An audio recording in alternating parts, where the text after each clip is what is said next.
que sería la escuela valenciana. La escuela valenciana, pues aquí el personaje infantil clásico, que sería Pumbi, que sería este. Esto es una portada de un almanaque infantil en el que podemos ver varios personajes de la revista. No todos eran de Sanchís, que es el autor de esta portada, el creador de Pumbi. Aquí hay personajes de Palop, de Nin, de Carpa y demás. Está la Blanquita Encarnada, el pirata Barbanera, no. Bueno, Aladín, varios personajes de la serie. Rompi. Aquí hay otra de las series clásicas de Sanchís, con Dedito Pepe. Esto ya era para Jaimito. Jaimito era como un poco el pulgarcito de Valenciana. Pumbi era una revista claramente infantil. Y Pulgarcito y Jaimito era una revista un poco más, para niños un poco más mayores. Incluso, igual que el Pulgarcito tenía un par de páginas centrales dedicadas a un personaje de aventuras tipo el Capitán Trueno o Guillermo Tello, una cosa de ese estilo, aquí también hubo personajes a veces británicos, pero a veces, pues, Roberto Alcázar y Pedrino o personajes de la casa. Si Coy, a mí es el que más me gusta del Teleo, a mí el que más me gustó la Valenciana siempre ha sido Palop. A mí Palop me parece un tío absolutamente me parece buenísimo y que está olvidadísimo. Era un tipo que tenía un estilo súper limpio, súper funcional, claro, gags de estos, o sea, Bartolo y las de los vagos, algunos dirán, oye, es que no me recuerda mucho a Gastón. Era anterior a Gastón, o sea que los parecidos que puede tener Gastón con personajes de Bruguera, en este caso no pasan. Aquí tenemos, bueno, pues cómo funcionaba esta página. La hacía Bartolo, pero también hacía la serie La Abuelita. Otro de los personajes de Jaimito sería Nabucodonosor y Pío, de Hojas de la Cámara. Hojas de la Cámara, como Sanchís, en los últimos años iban combinando trabajos tanto para Bruguera como para Valenciana. No eran solo autores de la Valenciana. Y este autor era especialmente dinámico. Era un tipo que a mí siempre también me importaba como mucha gracia. Y Caperucita Encarnada. Caperucita Encarnada no podía ser roja. Era un personaje, con los años supongo que iba a poder ser roja, pero cuando salió el personaje, que fue digamos en un posguerra un poco heavy, pues se quedaron Encarnada para dejarlo así. Bueno, esto sería una muestra de lo que es el humor de Bruguera. Aquí entramos ya en aventura Bruguera. Aquí tenemos una historia del Doctor Niebla, 3 páginas, de Francisco Hidalgo. Doctor Niebla era un personaje que venía de las novelas populares, que las escribía Rafael González. Rafael González era el jefazo máximo de la redacción de Bruguera. Rafael González escribía estas novelas con un seudónimo así creativo, Douglas L. Underwood o una cosa de ese, Underwood supongo que por la máquina de escribir. Y era una especie de justiciero un poco rollo La Sombra. Después decidieron incorporarlo a los tebeos de Bruguera y González escribió algunas de las historias, otras las escribió Silver Kane, etc. Pero sobre todo lo que es famoso el Doctor Niebla es por el trabajo de Hidalgo, que era un tipo de la escuela Caniff. De hecho, cuando dejó el cómic se dedicó a fotografía y hizo un reportaje del estudio de Caniff y se fue a conocerlo a Estados Unidos, etc. Y es el juego de sombras, de masas negras, del claro oscuro, todo esto lo dominaba estupendamente y es una delicia esta serie. Hay una cosa que me comentó alguien y es lo curioso, cómo recuerda su trabajo autores modernos como Keiko, ¿no? Por ejemplo, y es curioso ver cómo se acaban encontrando caminos. Bueno, esto aparece publicado en un almanaque de Pulgarcito, aunque realmente casi todas las historias aparecieron en Super Pulgarcito, El Campeón y otras revistas de Bruguera. Aquí tenemos una historia de 2 páginas, también de un almanaque del Pulgarcito, del Inspector Dan, ¿no? El Inspector Dan era una serie que surgió seriada en el Pulgarcito y lo dibujaba Giner, como podéis ver tenía un trabajo, el tamaño de reproducción era muy pequeño también, era muy similar a lo que acababa siendo el tamaño de reproducción. Era una serie que entraba directamente en lo fantástico y el horror, ¿no? Es decir, aquí la momia que estrangula aquí a este hombre y tal, no era una cosa así como muy infantil y chocaba un poco con el resto de productos. Tiene pocos diálogos, ¿no? Pocos diálogos tenía. Sí, aquí hay pocos. Sí. Los diálogos, los textos, los guiones, empezó Rafael González, pero después ya siguieron muchísimos más. Siguió Silver Kane, estuvo Víctor Mora, entonces pasó mucha gente por esta serie. La serie tuvo mucho éxito y eso provocó que en el año 51 Ríete de Jacobs. sí, aquí no le cabe y se tiene que meter la viñeta de la... Esto es para analizar, ¿eh?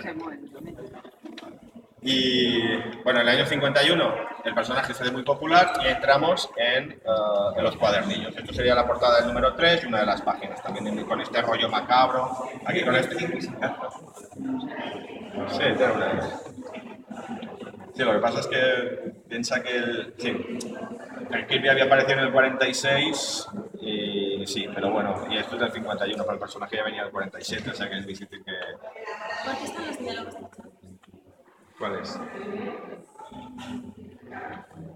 Esto de aquí. Pues no lo sé, seguramente debieron de hacer algún cambio a última hora o una cosa de esto. Esto se tendría que comparar con anteriores, para ver si había cambio.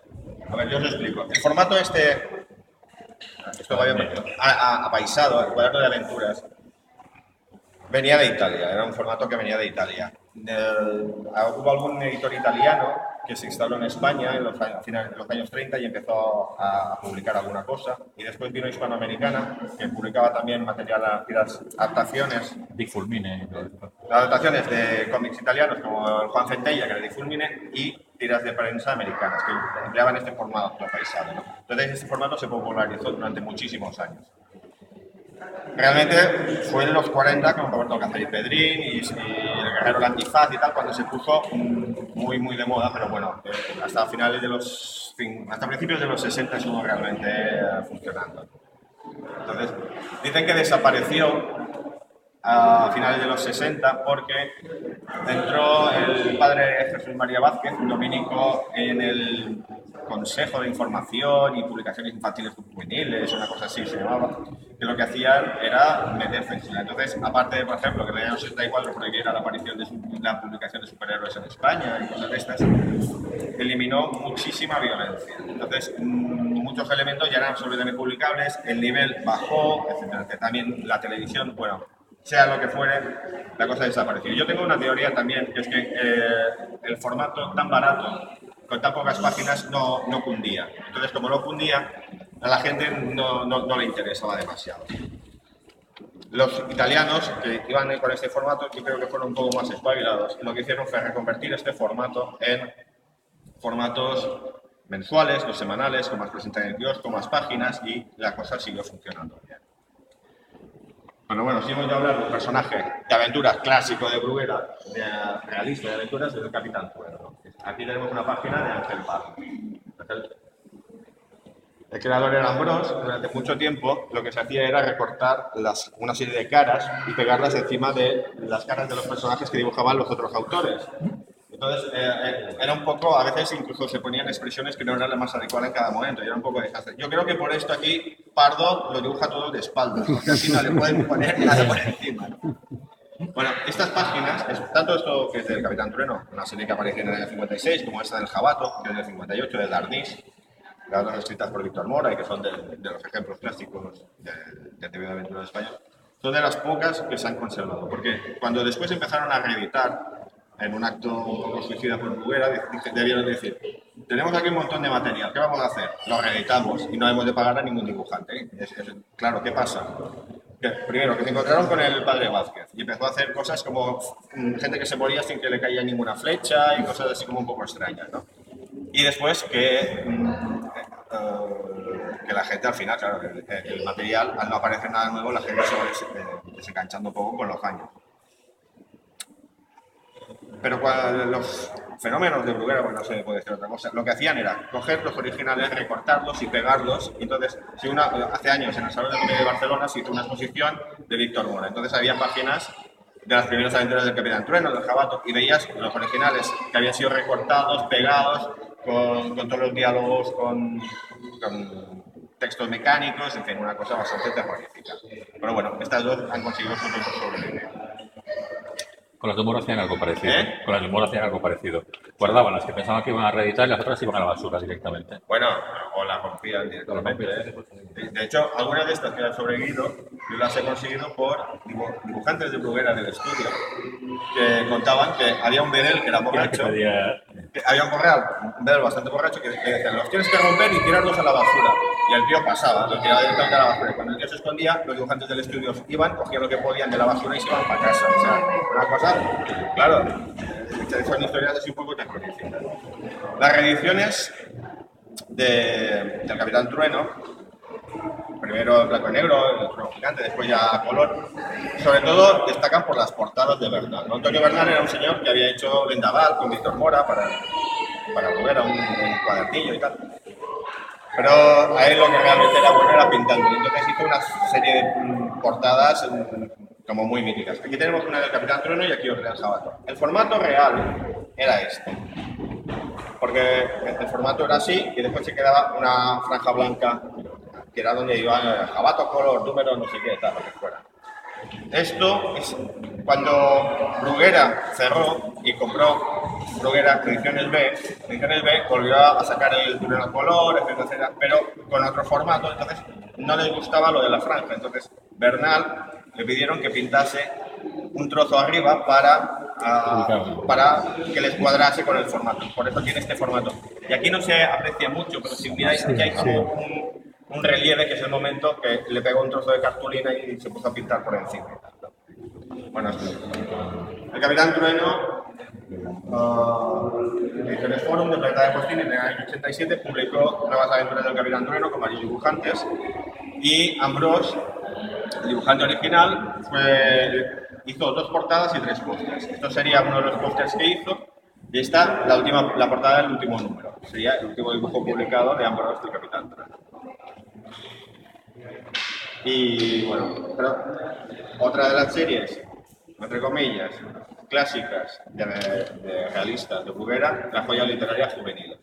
Aquí tenemos una página de Carrillo, de la aventura del Capitán Singleton, del año 78. Y esto es una portada de David Copperfield, el número 8, de Joya literaria juveniles, de Bernal también. A Bernal siempre le gustaron mucho el tema de las marinas y todo esto, entonces claro, con esto se le iba a pasar como un enano. Y bueno, Joya literaria juveniles eran adaptaciones de novelas clásicas, de Julio Verne, Carney, Emilio Salgari, Charles Dickens, cosas así. Había novelas que no saben muy bien porque no se adaptaron, tipo El Conde de Montecristo, que hubiera encajado muy bien.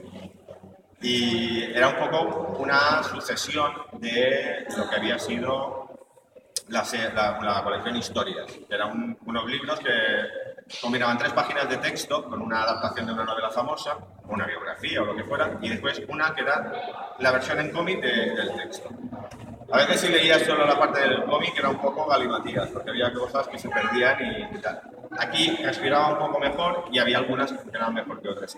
Uno de los mejores guionistas era Casarel, que era Antonio Vidal, que tenía un control bastante claro de lo que era la historia. Después hubo algún guionista al final de eso se publicaba de 2 a 4 páginas en las revistas de Bruguera, en DDT, Dindán, Mortadelo, lo que fuera, el Pulgarcito y tal.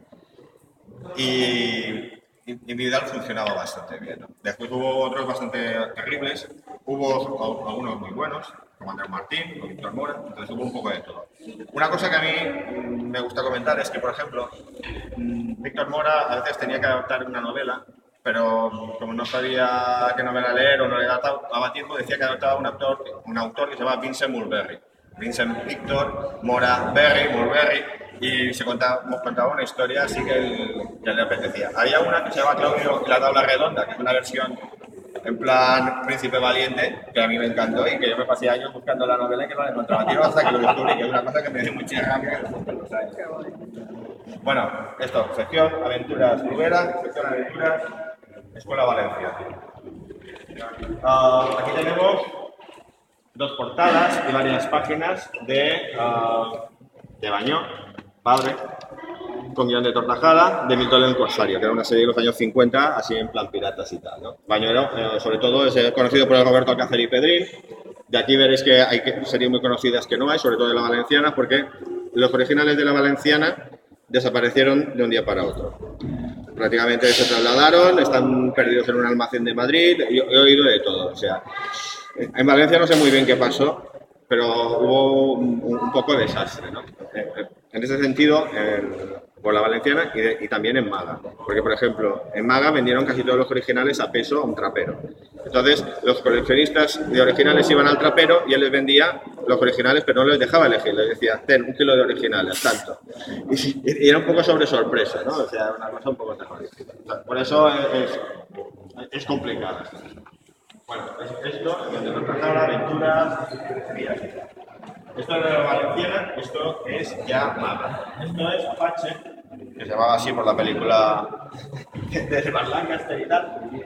El guión era de la Maga y Maga era el nombre de la editorial, que era Manuel Gago. Manuel Gago era el creador del Guerrero Antifaz, del Pequeño Luchador, de Chile Enmascarado y demás.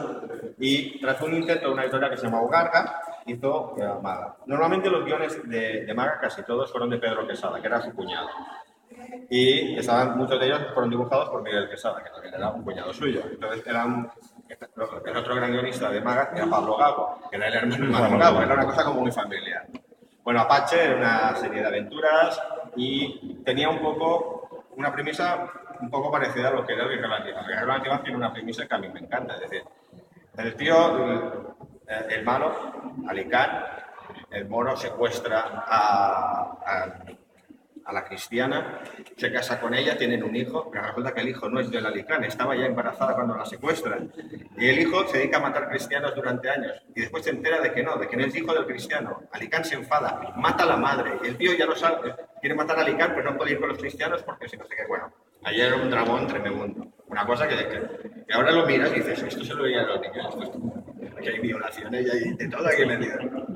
Y ahí eso pasaba, el padre Vázquez aún no estaba por ahí. Y bueno, también hay que decir que el padre Vázquez después tuvo una delegada en Valencia, una tal Consuelo Reina, periodista, que también hizo allí bastante match en la zona de Valencia. Bueno, esto es la portada de Apache, obra de Luis Bermejo, que era uno de los grandes de TV español por las aventuras del FBI de Goyan, originales, que yo sepa no ha sobrevivido. Yo no he visto nunca nada de Goyan.